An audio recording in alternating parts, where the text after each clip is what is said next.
Sometimes we are in a situation when we have to think on our feet.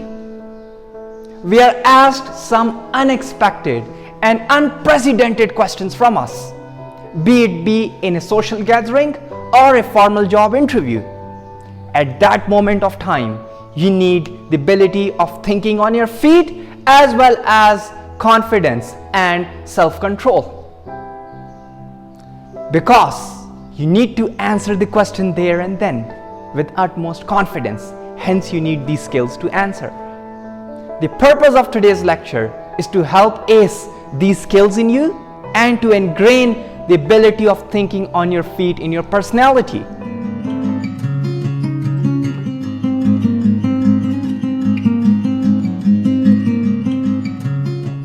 Welcome to Yours Conversation Club.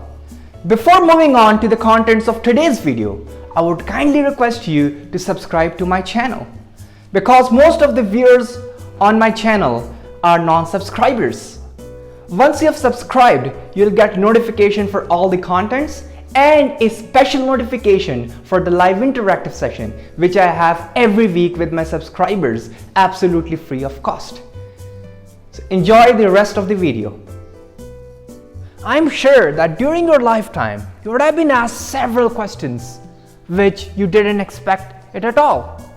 For example, let's start with something simple. If you're going to an interview and the interviewer asks you, what do you think about XYZ topic, which is totally not related to your field. As in, I'm a lawyer, I'm going for an interview and the interviewer asks me, what do you think about the global coronavirus? So you see, it's totally unrelated and unexpected, because in a law interview, how can you expect to be answering something which is related to medical? Also, in social gatherings, you do get asked some questions which are totally unexpected, and you're expected to answer that question within no time. There have been situations where I, as a lawyer, was asked several questions about something which was totally not related to law, but they expected me to answer because according to them, lawyer is superhuman. But at that time as well, you have to maintain your confidence and you have to maintain your ability of thinking on your feet. That's the skill which you have to master. And I'll be turning that hurdle into a skill for you in this video. So I'll be sharing the tips and tricks with how to master the skill of thinking on your own feet as well as maintaining your confidence.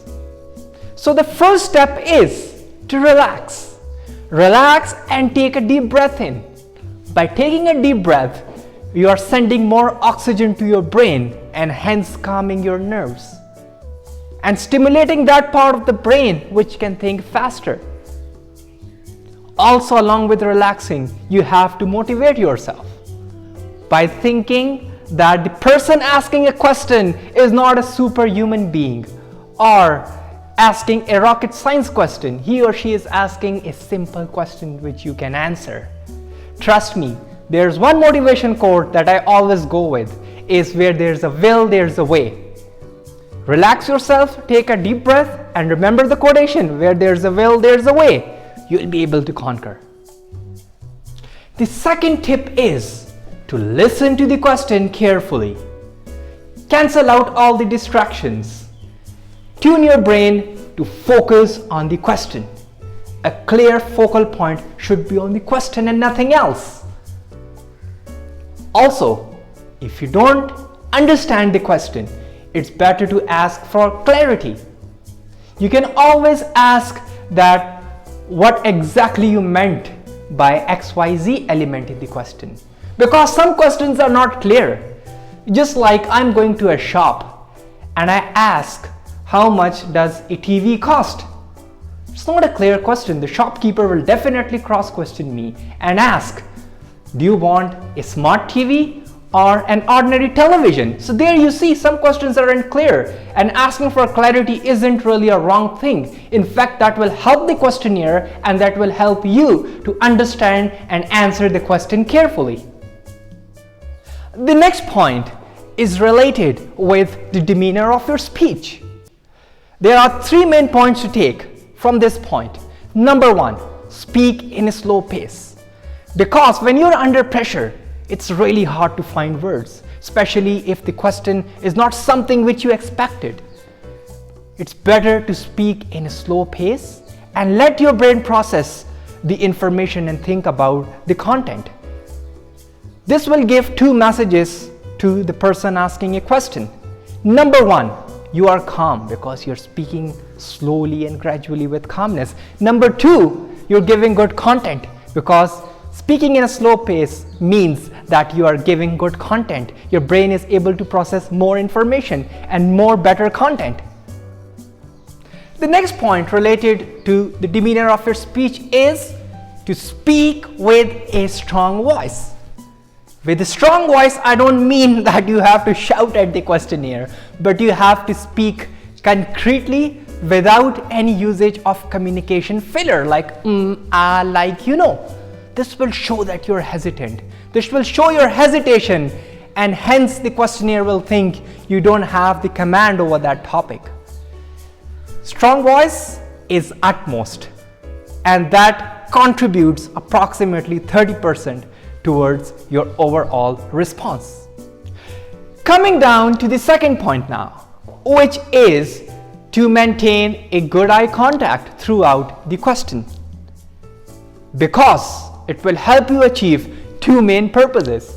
Number one, by maintaining a good eye contact, you're focusing all your attention on that specific question, hence cancelling out all the distractions, and your brain is able to process the question in a much more detailed way. Second benefit is that if for any reason you cannot answer the question, at least the questionnaire knows that you focused on the question. And along with that, the questionnaire knows that you're confident and you are able to face that question at least if cannot answer.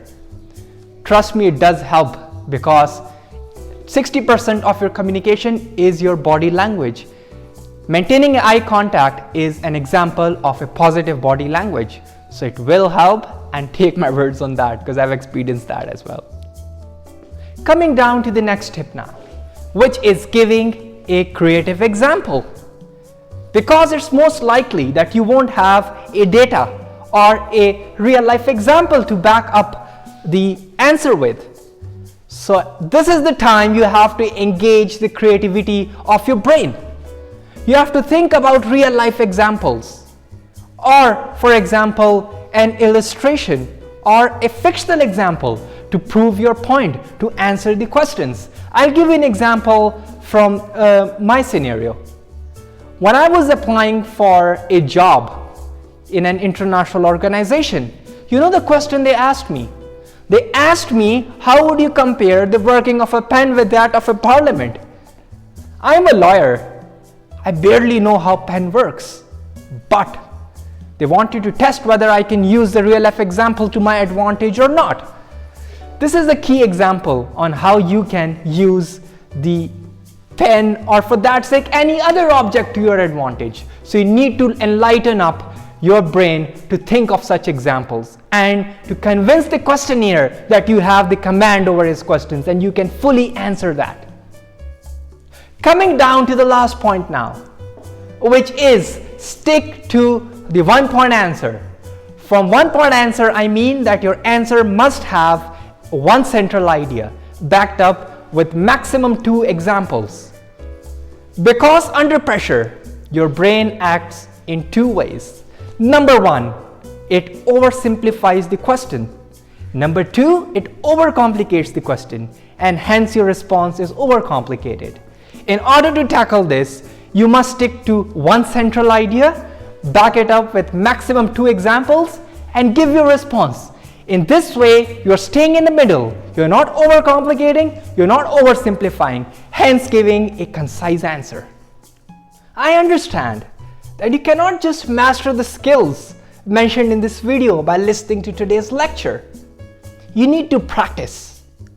And considering that, I have arranged a live interactive session with my subscribers. And the session is absolutely free of cost for everyone to join. In that session, we'll be practicing the skills mentioned in this video. Don't forget to like us on Facebook, follow us on Instagram, and do let me know in the comment box about today's video. And don't forget to like and subscribe. Thank you very much.